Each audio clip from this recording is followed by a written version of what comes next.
Izglītībā. Labdien, cienījamās dāmas, cienījamie kungi, un vispirms es gribu teikt lielu paldies par iespēju piedalīties šajā konferencē un par iespēju izteikt savas domas par literatūru kā bērna, pusauģa, jaunieša vērtību izpratnes sekmētāju. Angļu literatūras pētniece un metodiķe Daniela Kulinen atzīst, ka, lasot daļu literatūru, bērns iegūst daudzējādu emocionālo pieredzi, kas savukārt sekmē bērna vērtību izpratni. Bet tas notiek tikai pie noteiktiem apstākļiem, ja bērns pirmkārt izprot literatūru, kuru lasa, tātad izprot ne tikai pausto sižetu, šo ārējo čaulu, literārā darba ārējo čaulu, bet tātad saprot šo vēstījumu vai saprot literārā darba kodolu. Uzreiz jāpiemetina, ka jebkura bērnu grāmata, laba grāmata, tā ir saruna par vērtībām. Tikai nevienmēr šīs vērtības tiek tiešā veidā deklaratīvi izteiktas. Tātad bērnam ir jāprot saskatīt būtisko. Man ļoti patika šīs sakāmvārds atsijāt sēklas no pelavām. Tas ir jāiemāc skolēnam, lasot jebkuru daļdarbu. Diemžēl uzreiz nākas aktualizēt problēmu, ka šodien Latvijas skolās vairāk mēs pievēršamies šī daļdarba darbības vai sižeta analīzei, un mazāk mēs, protams, pievērsties literārā darba kodolam, literārā darbā paustajām vērtībām. Tātad no vienas puses jāatzīst, ka būtu ļoti veicināms fakts, ka daļdarbu saturs tiktu integrēts dažādos mācību priekšmetos, piemēram, sociālajās zinībās, piemēram, dabas zinību ciklā, protams, valodu ciklā, protams, arī audzinātāju stundām, jo literārs darbs izraisa pārdzīvojumu, pārdzīvojums veido noteiktu attieksmi, un tādējādi mēs skolēnam ļaujam pašam nonākt pie kaut kādiem atklājumiem, pie attieksmēm, kas ietekmē šo vērtību orientāciju. No otras puses, problēma pastāv tajā, ka mēs esam šobrīd sabiedrībā raduši vairāk saskatīt šo ārējo pusi. Tas ir, ja skatāmies filmu, tad atstāstām tikai notikumus, nevis šīs dziļākās sakarības, kas filmā. Ja skatāmies teātri izrādi, atkal pastāstām, kas tur notika, bet neprotam izteikt šo te vēstījumu. Un šobrīd manas bažas ir tajā, ka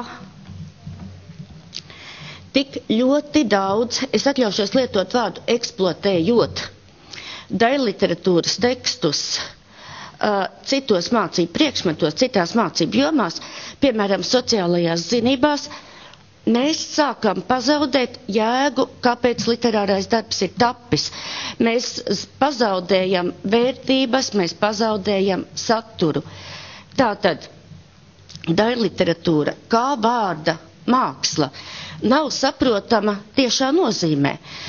Tātad daļliteratūras zemteksti, šis nojaušamais, pie kā lasītājs ir jāizved, laikam to nav tik viegli realizēt citos mācību priekšmetos. Varbūt problēma ir arī tajā, ka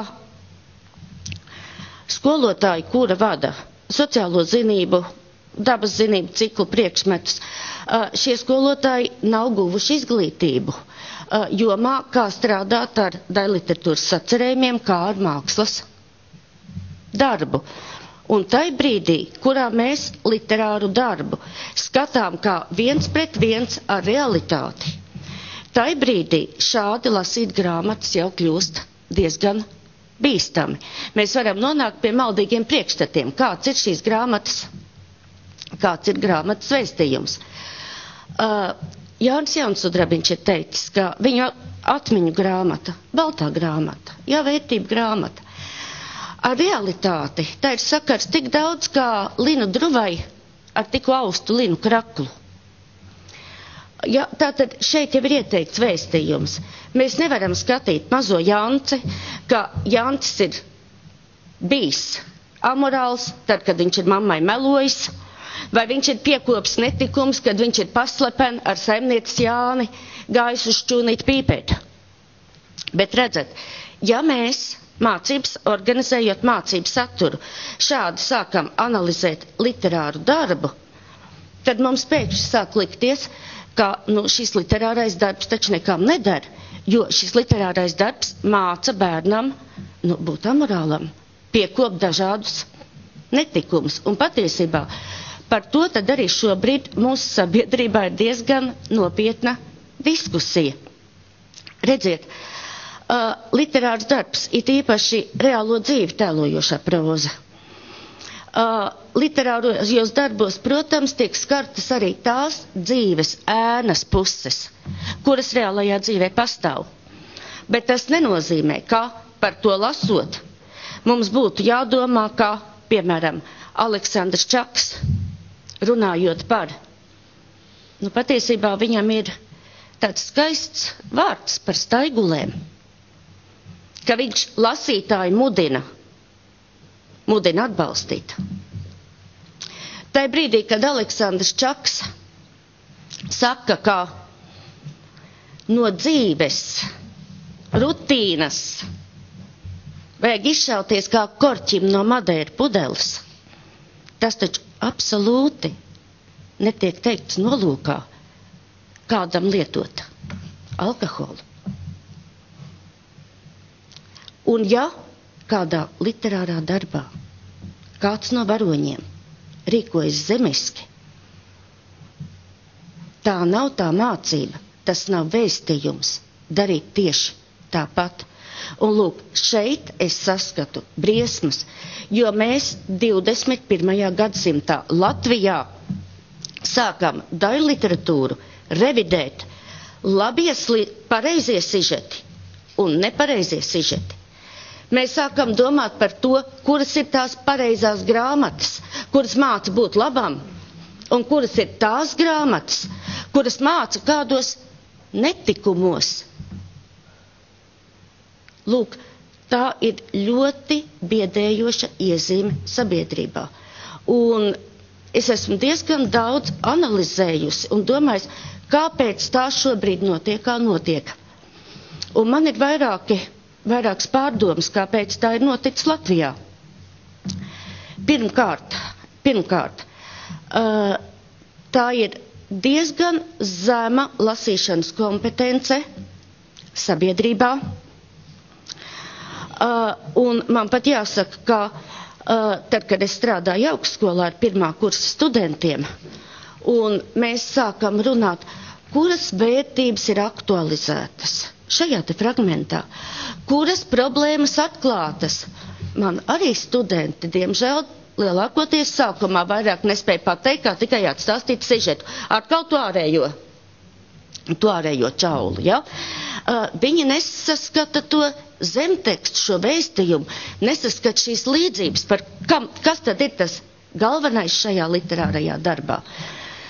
Tātad būtu jādomā par to, kā veicināt lasīt prasmi un lasīšanu ar izpratni.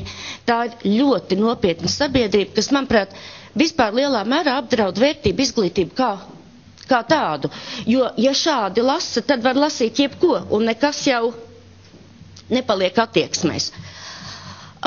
Otra problēma. Tie ir stereotipi sabiedrībā par to, kas ir pareizi un par to, kas ir nepareizi.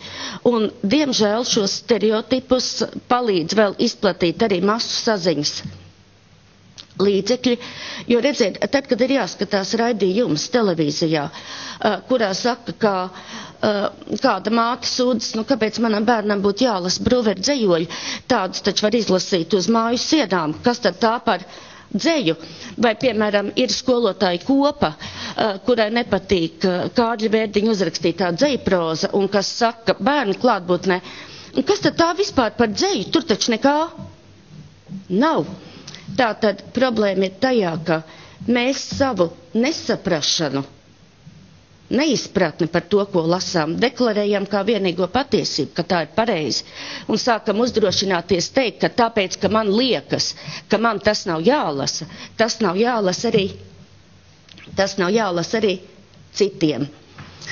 Un trešo ļoti nopietno problēmu es saskatu tajā, ka runājot par lasīšanas veicināšanu, kas savā ziņā ir arī vērtību izpratnes veicināšana, Latvijas bērniem, diemžēl, ir liekta iespēja lasīt labas bērnu grāmatas.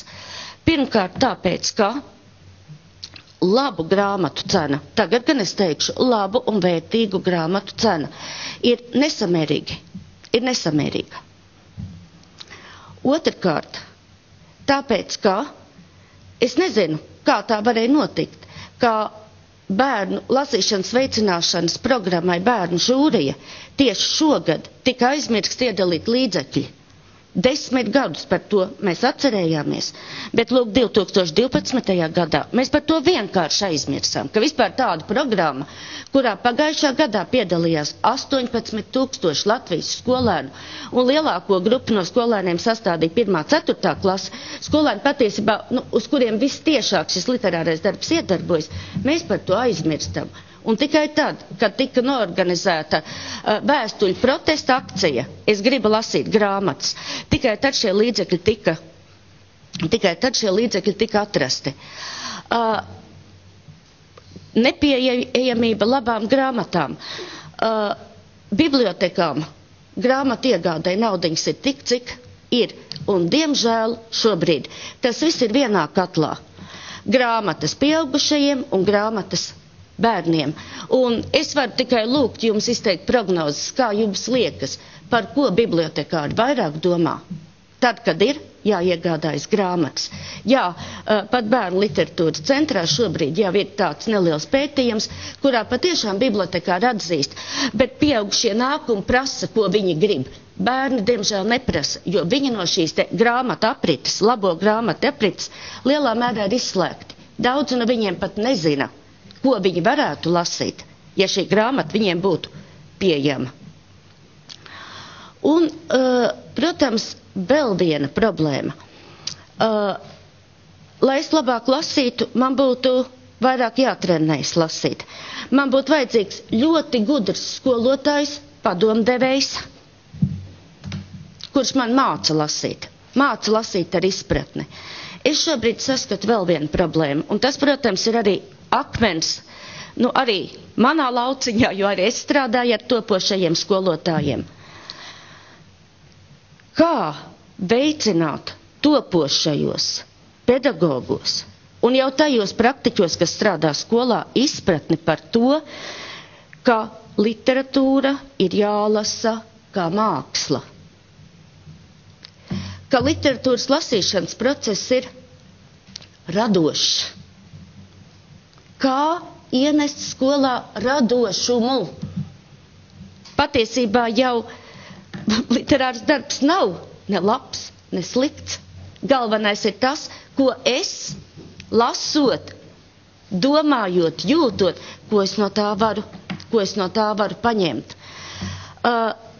Ja būs kā šobrīd lielā mērā, ka mēs atlasām, es lietošu vārdu atlasām, liekam atzīmes, un visa šī lasīšana ir ļoti formāla.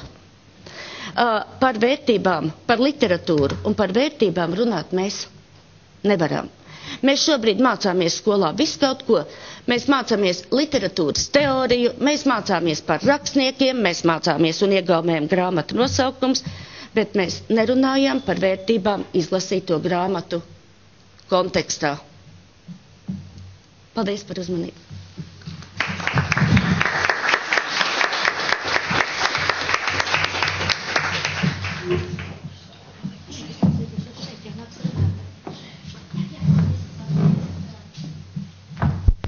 Paldies Aijai Kalvei par interesanto stāstījumu par literatūru kā vērtību nesēju.